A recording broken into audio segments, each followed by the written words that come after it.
South Calcutta ল কলেজের বাইরে থেকে সরাসরি আমাদের প্রতিনিধি সুকান্ত মুখোপাধ্যায়। সুকান্ত, একেবারে গতকাল আমরা দেখেছিলাম এই ঘটনার পরে ল কলেজের দরজা টপকে ভিতরে ঢুকে গিয়েছিলেন রাজনৈতিক কর্মীরা, ফ্লেক্স ছোড়া হয়েছিল একের পর এক।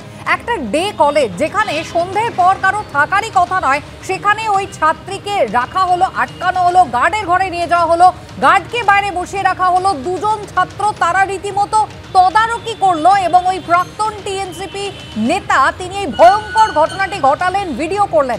এখনো পর্যন্ত কি আপডেট পাওয়া যাচ্ছে? কলেজের যে সামগ্রিক মানে সিসিটিভি সেই ব্যবস্থা কি কোথাও আছে? যেভাবে কালেকশন করা হয়েছে ইতিমধ্যেই স্যাম্পল, সেইগুলোর জাস্টিফিকেশন? একেবারে দেখো, পারিপার্শ্বিক তথ্য প্রমাণ বা সার্কামস্টেন্সিয়াল এভিডেন্স কিন্তু এই ঘটনার ক্ষেত্রে অত্যন্ত গুরুত্বপূর্ণ। সেগুলো কিভাবে কালেকশন হচ্ছে তোমাকে দেখাবো। যে ঠিক সামনে অর্থাৎ মেন গেট থেকেই ল কলেজের বাঁ দিকে, যেখানে কলকাতা পুলিশের তরফে যেটাকে সিল করে দেওয়া হয়েছে গতকালকে, গোয়েন্দা বিভাগের সায়েন্টিফিক উইং এখানে আসে। তার পাশাপাশি 1.5 ঘন্টা ধরে রাত্রেবেলাতে কিন্তু ফরেন্সিক টিম তারা ভেতর থেকে স্যাম্পল তারা কালেকশন করেছে। এই হচ্ছে সেই রুম, ইউনিয়ন রুম, যেটাকে বলা হচ্ছে প্লেস অফ অকারেন্স বা ঘটনাস্থল বা স্পট, মেন স্পট।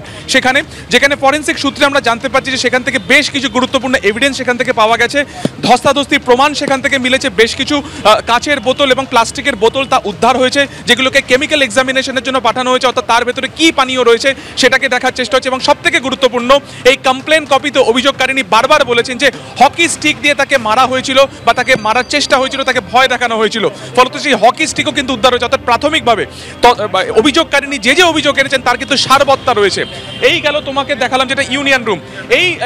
এই যে গোটা বিল্ডিং রয়েছে G+7 বিল্ডিং, ঠিক যেখানে ইউনিয়ন রুম রয়েছে তার ঠিক পাশের দিকে দুটি রুম পরপর রয়েছে। একটি হচ্ছে ওয়াশরুম, একটি হচ্ছে গার্ড রুম, যেখানে নিয়ে যাওয়ার চেষ্টা হয়েছিল এই ছাত্রীকে। পরবর্তী সময় এই ইউনিয়ন রুমের ভেতরে ঢুকে তার উপর অত্যাচার করা হয় নারকীয়, এবং ইউনিয়ন রুম লক করে বাইরে থেকে দুজন যারা বর্তমান ছাত্র জাহেব এবং অন্যদিকে প্রমিত তারা অপেক্ষা করছিলেন। এবং সবথেকে গুরুত্বপূর্ণ যে বিকেল 4টের মধ্যে এখানে সমস্ত ক্লাস শেষ হয়ে যায়। তারপরে অর্থাৎ 7:30 থেকে 10:30 পর্যন্ত এই ঘটনা।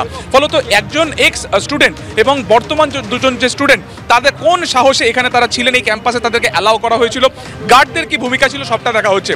গতকালকে এখানে আমরা জানি নগরপাল মনোজ বর্মা তিনি এখানে আসেন, কিভাবে তদন্ত চলছে তার তদারকি করেন, ডিসি এসএসডির সাথে কথা বলেন। জয়েন্ট সিপি অ্যাডিশনাল সিপি সন্তোষ পান্ডে তিনিও এসেছিলেন। এবং গতকালকে যখন ফরেন্সিক টিম এখানে ঢোকে বা তদন্তকারীরা ঢোকে, তখন এই ক্যাম্পাসে যারা গার্ড ছিলেন, যারা নিরাপত্তা রক্ষী ছিলেন, তাদের ডিউটি রোস্টার চেক করা হয়। সেদিনকে ঘটনার সময় কার ডিউটি থাকার কথা রয়েছে সেটা জানানো হয়, এবং কোথায় কোন রুম রয়েছে সেটাও কিন্তু কালকে তাদের উপস্থিতিতে গোটা জায়গাকে সার্চ করা হয়। এবং যেটা তোমাকে বললাম, হকি স্টিক উদ্ধার হয়েছে, বেশ কিছু মাথা ছেঁড়া চুল উদ্ধার হয়েছে এবং সেগুলোকে কিন্তু কার্যত এক্সামিনেশন করা হবে। বেশ কিছু বোতল উদ্ধার হয়েছে, সেখানে সেটাকে কেমিক্যাল এক্সামিনেশন করা হবে। এবং হকি স্টিক সবথেকে গুরুত্বপূর্ণ, এই হকি স্টিক সেটাও কিন্তু উদ্ধার হয়েছে। এর পাশাপাশি আরও দুটো জিনিস তোমাকে দেখাই। এই হচ্ছে এন্ট্রি গেট, রাসবিহারী কানেক্টরের যে রাস্তা, তার পাশেই হচ্ছে ক্যাম্পাস শুরু হচ্ছে।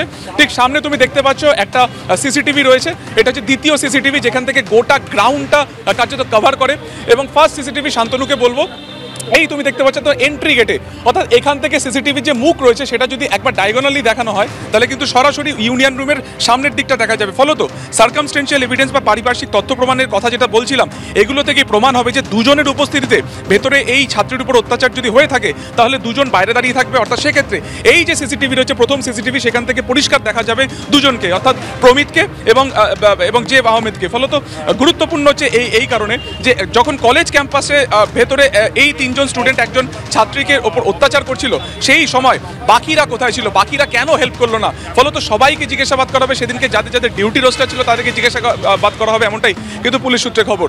আপাতত তুমি দেখতে পাচ্ছ, গতকালকে আমরা দেখলাম এখানে দফায় দফায় বিভিন্ন রাজনৈতিক দল বিক্ষোভ দেখায়। গতকালকে ডিএসওর তরফে তারা যখন এখান থেকে তারা বিক্ষোভ দেখাচ্ছিলেন, আচমকা এই গেট টপকে তারা ভেতরে যান। এবং এই যে সামনে অভিষেক বন্দ্যোপাধ্যায়ের একটি পোস্টার ছিল, পাশেই মমতা বন্দ্যোপাধ্যায়ের পোস্টার ছিল, সেটাকে ছিঁড়ে ফেলা হয়। এবং পুলিশ কিন্তু সেই সময় ভেতরে ছিল না। এই ঘটনা সম্প্রচারিত হওয়ার পর থেকে কিন্তু আমরা যেটা দেখলাম, বিকেলের পর থেকে প্রচুর ফোর্স বাড়ানো হয়েছে। এবং তুমি দেখতে পাচ্ছ সামনে কসবা থানার পুলিশের তরফে যেখানে তাদের পোস্টিং দেওয়া হয়েছে প্রত্যেকটা গেট, অর্থাৎ এটা হচ্ছে প্রথম গেট।